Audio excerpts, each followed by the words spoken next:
President Obama says the nation's intelligence and security systems failed to prevent the attempted Christmas Day bombing of Delta Northwest Flight 253. Speaking about the incident for the second time in as many days, the president said there was enough information available to keep the 23-year-old Nigerian suspect from ever boarding the plane.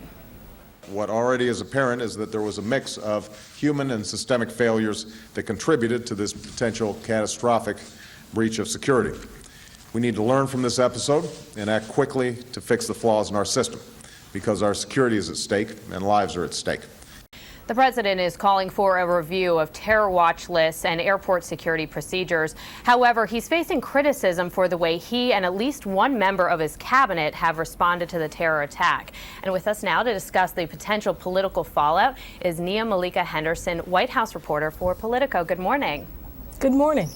Tell us, the president is receiving criticism for the way he's handled this, that he took 3 days to come out and make a public statement. What do you think how do you think he's handled this? Has it been effective? Well, he finally did come out today and essentially sound angry about this whole thing and point to systemic failures and human error. The original approach, according to his aides, was essentially to gather the facts before speaking and also to not raise the anxiety level of Americans nor raise the stature of this would-be bomber. So that was the reason for the initial delay. But of course, what happened in that vacuum was that his critics, mainly from the GOP, essentially said that this delay was unacceptable. And not only that, the head of Homeland Security, Janet Napolitano, came out and said that the system worked. She, of course, had to walk that back and say that she had misspoke. But he has had to do a little cleaning up more recently and sounding much more forceful over these last couple of days about this. Given Napolitano's comments on Sunday and then the backtracking that happened Monday, do you think that President Obama is now trying to deflect heat off of her? He certainly is trying to deflect heat off of her. You had some people on the Hill essentially say that Janet Napolitano should be removed from the chief of Homeland Security. But you notice in his most recent statement that he essentially defended her and said that she was correct in saying that the system worked after the incident actually happened, that they reacted in the way that that was appropriate, all of the different agencies and the passengers on the plane. So he certainly came out to back her and to deflect some of the heat that she's receiving.